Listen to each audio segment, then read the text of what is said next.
The following video is part of a 4-part series in helping you get set up with chickens. Part 1 will cover your breed selections.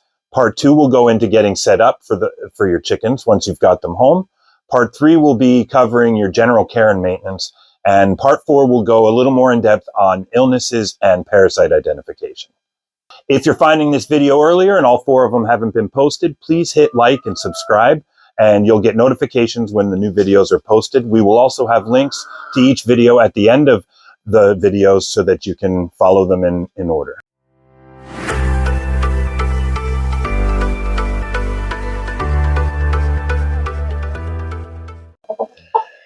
Good day, everyone. We are back in the coop today, filming part 3 of our multi-part series. Today, we'll be going over general care, day-to-day care, and basic anatomy, things you'll need to know about your chicken in order to identify any potential issues. We've seen a lot of people interested in getting chickens, and one of the bigger questions is how much work, what kind of work goes into keeping chickens. And once you get everything in place, they're really not a lot of work. And I spend maybe a few minutes in the morning and a few minutes in the afternoon caring for them and checking on them. And other than that, they just kind of do their thing all day. So real quick, I'll show you if you've got a good setup in your coop. We saw this tarp thing used several years ago in another homesteader's video. We thought it was the greatest idea ever, and we have not done anything else since. This is a quick and easy way. You'll see that the chickens sleep here at night, and the tarp captures the manure, and usually within a couple of minutes you can get rid of most of that manure. Now obviously the tarp is going to get a little dirty, and every 3 or 4 months or so we'll come in and tear the tarp down. And during the summer months, you can just get a pressure cleaner or a hose and a scrub brush and lay this out on the sidewalk somewhere or out on the ground and give it a little rinse and put it right back up. For some of the hens that like to gather on other roosts in the barn, and as you can see, we use a shaving and one of these little rakes, and it's quite easy to filter through and get most of the manure out of the way. And that's it. The chickens more or less do their own thing. They'll go out into the barn where we have an open space for them. Now, this is just their bedroom, so to speak. This is where they sleep at night, and this is where they lay their eggs. So we have our nesting boxes here, and you're going to want a space for them to get out of this space. You're not going to want to keep them cooped up all day long. These animals want to naturally move around. They want to scratch for food. They crave vitamin D. So they're going to want to be out in the sunlight as often as possible. Now, obviously, if you're in the winter or in an area where winter is too harsh, there is going to be limits to that. So you're going to want to kind of use nicer days to get them outside and let them scratch around, let them get some vitamin D. But you don't want to leave them in here all the time. Imagine being trapped in your bedroom 24 hours a day, 7 days a week, and how that would make you feel. And these animals can be affected the same way. They'll start to get bored. They'll start to get anxious. They'll start to attack each other. So you're going to want to try and get them out of this space and into another area where they can kind of move around and scratch around and socialize. You can see we got a couple that are in here this morning looking for a box to lay their eggs in. And we've got one in here quietly waiting. So if you're thinking about getting into chickens, the sounds you're hearing here are what they call an egg song. Every chicken's is a little different. They more or less start to get more vocal for different reasons. If they're unhappy, if they're happy, if they're ready to lay an egg, if they're scared or fearful, there's different sounds. And you'll start to learn them as you spend more time with your chickens. The girls will wander around and they'll make noise. They'll let the other girls know that they're ready to lay, and they'll start to choose a box to lay in. More often than not, they want to lay in the same box because it's instinctive for them to gather the eggs in one area as a clutch, so that one of the hens can sit on them, or multiple hens can sit on that clutch and raise baby chicks. So instinctively, they may want to fight over one box no matter how many boxes you give them. So try to give them a few. Some of the less patient ones will go ahead and hop into another box. But as you can see here, this girl is probably waiting for the box that there's already a chicken in, because they do want to gather their eggs in one location. and make it easier for the broody hens to sit on them. Chickens, they don't see very well in the dark, so they're going to want to move into their coop at night naturally as the sun goes down. So you're going to want to make sure, if they're not in an area where they have access to natural light, that you're helping them along with that process. As you can see, we have that is what you would call your egg song, folks. It sounds very urgent and alarming, but she's just letting all the other hens know that she's ready to lay an egg, and letting them know where she's laying it so that the rest of the hens can come in and place their eggs alongside of hers. Okay, so back to your day-to-day care. At night, the hens will want to move into the coop naturally. So make sure they have access to natural light or help them along. Some of your newer chickens that aren't familiar with the layout may need a little help getting into the coop at night, but after a few days of that, they will learn where they need to go and what time they need to go there. So let's see here if we can give this one a little help. Come here, girl. There you go. She may not like that box, but we'll see. Anyway, okay, so you are going to need to intervene in some levels. If you have them in a space where you have no windows or no natural lighting, and that's okay. That's fine. Plenty of chickens are raised that way. You'll want to get them outside as much as you can, but during the winter months, if you're keeping them inside, make sure you're intervening as far as their day and night schedule. So get them up in the morning just as the sun's coming up, get them out, get them moving around, and then as the sun's going down, make sure you get them back into the coop and get them settled in for the night. This keeps their circadian rhythm natural. Like they need to stay in tune with the rising and the setting of the sun. You can push outside of that. I don't like that. It's very unnatural. A lot of people will give light for 14 hours, 16 hours to produce more eggs. I just don't like that. It's not natural for the animal. We like to try and keep things as natural as possible for them, and keep them as happy and healthy as possible. Okay, so while we're in the coop and we've got these girls performing for us, we'll just go ahead and explain the basic egg cycle. So every 24 hours, these girls will produce a yolk. And as it travels through their system, it'll develop an egg white and then eventually a shell around it. At any given time, these girls can have like 10 to 12 eggs being formed in a spiral inside their oviduct and where the eggs go. Now, you don't have to be a chicken anatomy expert to raise chickens. It just helps to understand and know some of these things. And over the years, we've educated ourselves as much as possible on the basic anatomies of the chickens and how things work. It does help us identify potential health issues and if there's anything wrong with the chicken. So you want to get familiar with your hens and get familiar with their cycles. The eggs themselves, once they're laid, you'll notice there might be a wet film on them. That's the bloom. And that is what preserves the egg. And that's what allows that egg to sit there for several weeks before it's been incubated and hatched. And as long as those eggs have been fertilized by a rooster, so they have to be inseminated by a rooster. Like your eggs won't just hatch into chicks without intervention from a rooster. So as those eggs all sit there for weeks, that allows those eggs to stay preserved. And then once the heat is incorporated, then they can start to produce if they've been inseminated. If you're just raising hens, then you don't have to worry about any of that. Those eggs with a fresh bloom, as long as you haven't washed them or treated them in any way, can sit on your counter for several weeks and be eaten, and they'll be just as fresh as the day they were laid.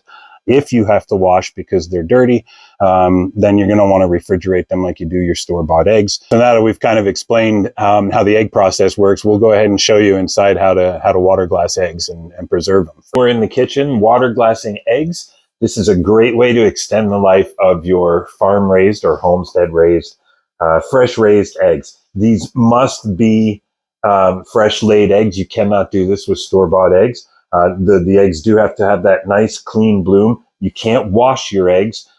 So you're going to want to make sure your nests are nice and clean and your chickens are good and clean, because you're going to want your eggs good and clean to do this process without washing them. The water glassing is 4 cups distilled water and 28 grams of your hydrated lime. Now, the hydrated lime you can find at hardware stores. Most all your hardware stores will carry it.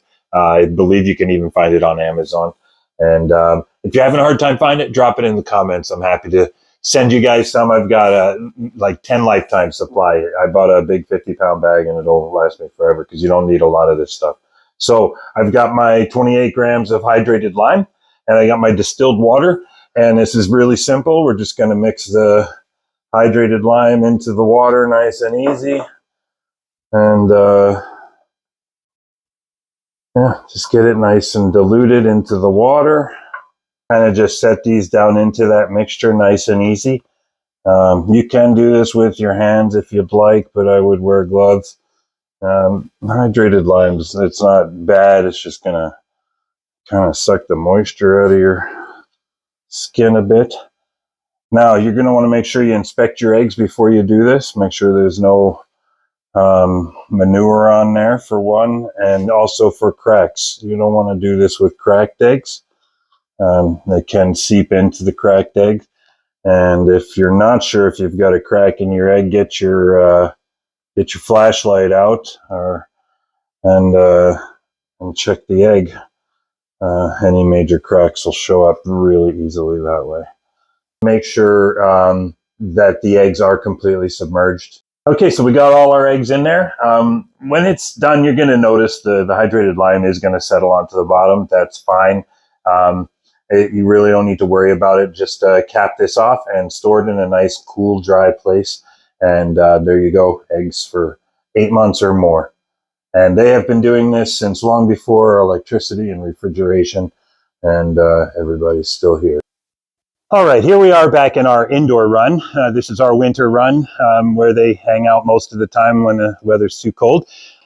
Generally, chickens will move and yield out of your way as you come towards them. Ours have gotten a little too used to us, so they don't move as much. And they've learned to identify us as a source of food and treats. So you're going to want to do that with your birds. You're going to want to interface with them, socialize with them as much as possible.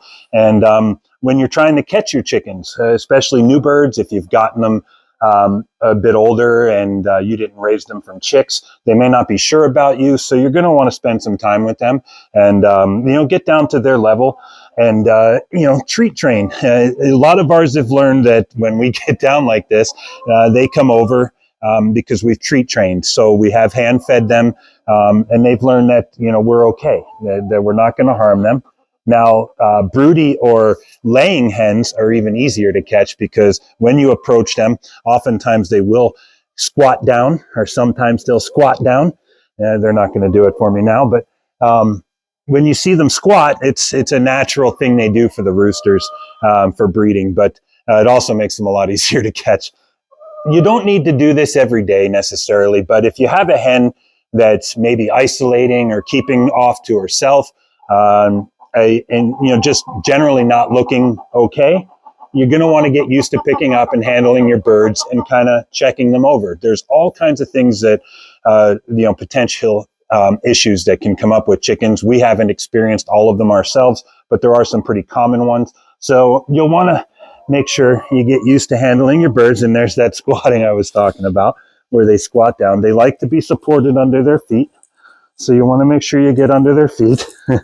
And then just let them kind of hop down on their own. Now, some of them are not going to want to be handled. Some of them are going to tolerate it more than others. Just like any other animal, you've got ones that like to cuddle and ones that don't. Ones that like to be groomed and ones that don't. So you're not going to get all of your chickens necessarily to be lap chickens, but you might find that a few want to be on there more often than not. So again, just get them used to being handled, because there are health things that you're going to want to learn how to identify that are pretty common. Things like parasites, lices and mites, and health issues that go on with their vents, which is one of the more important areas to get familiar with. And that is where the eggs come from. And that is on their backside. Come here, little Miss Pepper. Let's see if we can show you. Good girl, good girl. So I don't know if you folks can get in there and see, but there is a area back there where the eggs come from called the vent. And you're going to want to make sure you're familiarizing yourself with that area. Parasites in particular, mites and lice and stuff, will start to accumulate around those areas. They can also develop health issues if it's not clean. They could end up getting blockages in those areas and have trouble laying their eggs. So you're going to want to make sure if you've got a bird that looks sick or unhealthy or unhappy, that you're kind of checking those things over. Another common thing that we see people worrying about, and I'm not going to be able to necessarily show, come here, Pepper, sorry, girl. So, on their breasts here, you might see or feel a bit of a lump. A lot of people are fearful that might be something wrong with their chickens, and that's just the crop. That's where their food sits. That's where the grit that they're going to be always looking for. And you might see your chicken just eating dirt and not understand why. Well, that crop stores that grit, and it helps them break down any of the food that they're putting into their system. No matter what it is, it'll sit in that crop. So during the day, you'll see that get larger and larger. And on some birds, it's easier to spot than others. But it's no need to be alarmed. It's just where they store their food. And usually by morning, you'll see that that's gone down, and they'll be quite ravenous and looking for more food to fill. So that's another very important thing you'll want to get used to identifying on your birds. So basic anatomy. Again, you're not going to need to memorize this. This all seems a little overwhelming, but it's really not. These chickens are super easy. They're super easy to raise. And all this stuff can be learned over time, and you'll get more and more familiar as you spend more time with them. So we have our comb and our wattles. And as you can see, this breed does not have very prominent of either. And those are usually a good sign of winter hardy birds. If you're curious about that, we've done other content on that. You're going to want to familiarize yourself and make sure.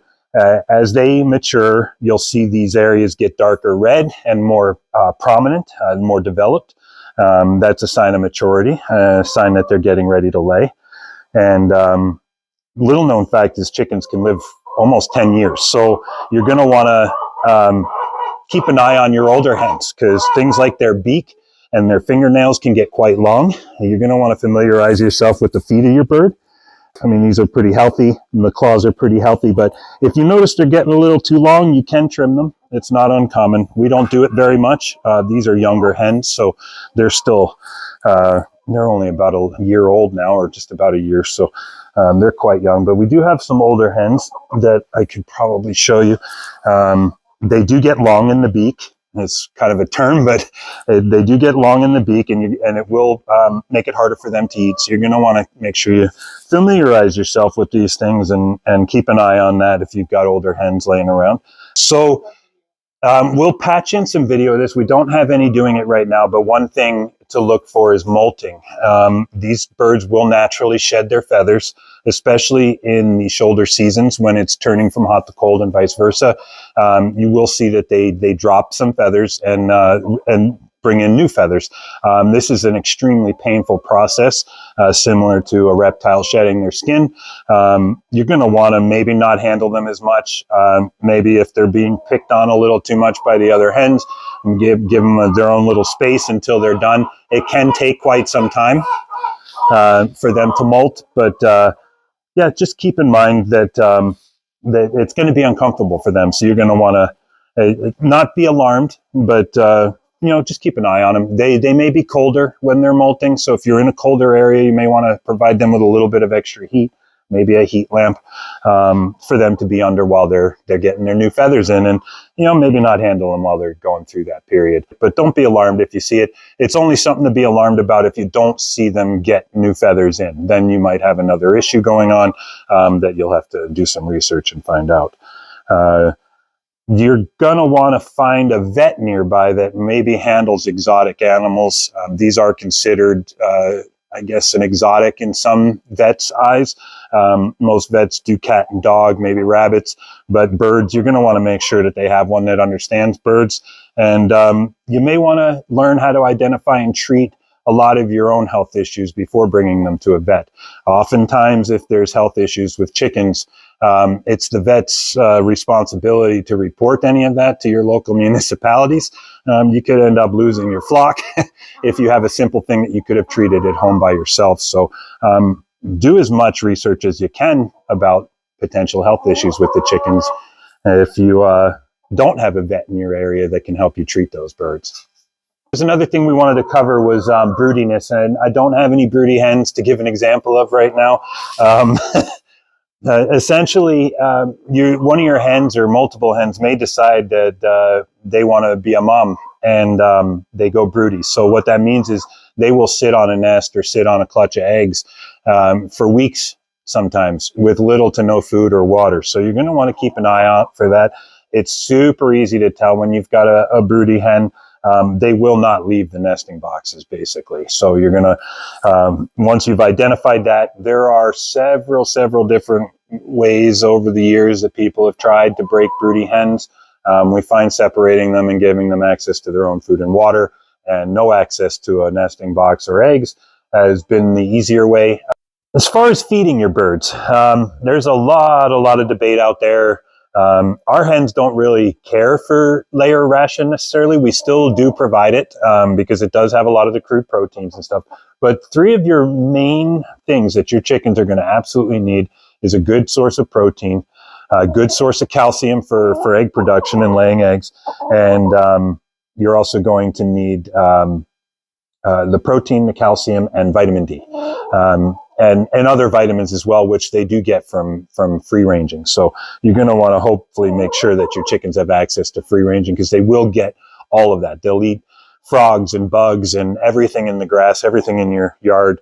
We had mentioned before, get away from pesticides and herbicides if you're going to free range your birds because they will clean up all that stuff. They are your pesticides and your herbicides. So get away from using those things, but make sure they have access to lots of good protein. As I said, we give hen scratch and we give the layer ration, but we also give table scraps.